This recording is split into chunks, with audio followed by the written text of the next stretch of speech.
Welcome back to the Global Ledger. I'm Justin. In our last episode, we walked through how crises often begin at the very top of the hierarchy, in collateral and repo and dealer balance sheets in the global dollar system. But today, we're going to flip this upside down because inflationary crisis, the kind we saw from 2021 to 2022 or 23, aren't failures at the top. They're failures at the bottom layer of the system. This is the real economy, the production layer, the goods and services layer.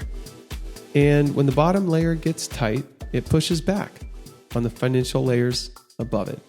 Let's get into it.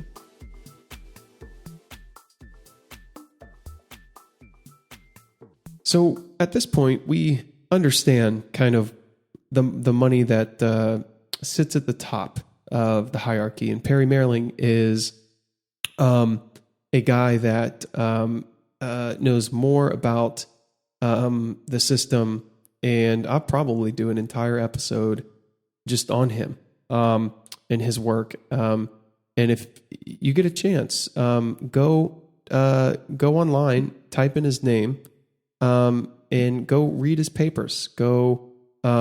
Go visit some of his content. It's incredible. So one of the things he talks about is he has something called the money view.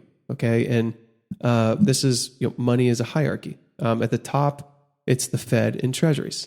This is the ultimate settlement asset, right? In the middle, he talks about banks, deposits, credit creation, lending. And then at the bottom, households, firms, wages, production, and commodities. So we're going to talk about that bottom layer today and the inflationary crises and where it begins. And that is in the labor market, supply chains, commodities, capacity. This is where capacity hits limits, you could say. Demand outstrips production. So when this happens, the bottom of the hierarchy forces the layers above it to adjust. So this is the opposite of 2008 or 2020, where the crisis began with balance sheet collapse and fell downward. Inflationary crises begin from below and push up. But let's tackle a myth first. And why inflation is not too much money. So inflation is not caused by the Fed printing money. This is one of the most persistent misunderstandings, I think, in public debate. The Fed itself makes this clear in their own document. They say and I'll quote this: the Federal Reserve conducts monetary policy to promote maximum employment and stable prices, using tools that influence interest rates, not printing money. It really can't be more clear than that.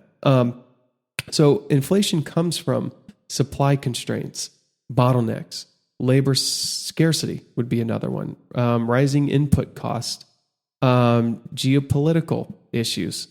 You could say rapid shifts in demand as well. So money reacts to these factors. It does not independently cause them. And Perry Merling's the money view reinforces this. Money is created endogenously through credit. Banks expand credit when borrowers can pay. Credit contracts when balance sheets tighten. Inflation is not expansion of balance sheets. It is the inability of the real economy to meet nominal demand. Let's talk about the 2021 to 2023 inflation episode. This would probably be the perfect case study. So the inflation surge wasn't caused by stimulus checks alone. It wasn't caused by money printing. It was caused by a simultaneous real economy bottleneck hitting every layer. Supply chain collapse. The bottom layer broke here. So factories closed, ports clogged, shipping times tripled, inventories evaporated. And then the next layer, you could say, would be the labor shortage. People exited the workforce. Firms bid up wages. Would be example of this. Number 3, I would even say energy shocks. Oil, gas, logistics costs exploded. Number 4, excess nominal demand. Households, they shifted spending patterns while supply was constrained. And number 5, we could even throw in corporate pricing power. In tight supply environments, margins expand. So this was not a classic monetary inflation. It was a real resource inflation, the bottom layer forcing the system above to reprice. So how does the Fed respond with this? When inflation becomes embedded, the Fed's role becomes kind of clear. So in their document, the Fed explained, which is fantastic. I'm going to use that for a lot of the episodes to support what I'm talking about in context with the Fed. In there, the mandate is maximum employment and stable prices, really interpreted as the 2% inflation, right? So the Fed's tools: raising the federal funds rate, tightening financial conditions, reducing balance sheet accommodation, guiding expectations through communication.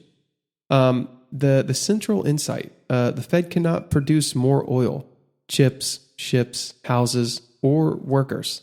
It can only make borrowing more expensive to reduce demand. This is why inflation is the hardest crisis for a central bank. Liquidity crisis needs elasticity. The Fed adds balance sheet, right? So inflation crises need discipline. The Fed removes balance sheet. In 2020, the system needed elasticity. In 2022, the system needed restraint. Always like to bring in valuation into our discussions when it's necessary, when it makes sense. And here, I think it does. So valuation is built on 2 pillars: expected cash flow and the discount rate. Inflation attacks both. With discount rates rising, higher interest rates, higher discount rates, lower valuations. This is why tech stocks corrected first. Number 2, margins compress. Input costs rise faster than revenues. Only firms with pricing power survive in this case. So inflation is not a monetary phenomenon. It is a repricing of risk, repricing of time and capacity across the entire hierarchy. And the global economy is tightly integrated. Energy markets, shipping routes, commodity cycles, global dollar credit. Inflation is imported and exported. The Fed's role as the global central bank amplifies this. So when the Fed raises rates, global dollar funding tightens. Emerging markets will face capital outflows.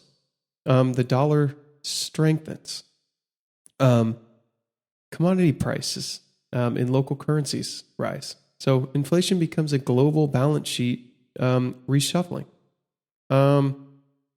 And I guess the lesson here: inflation is the real economy speaking.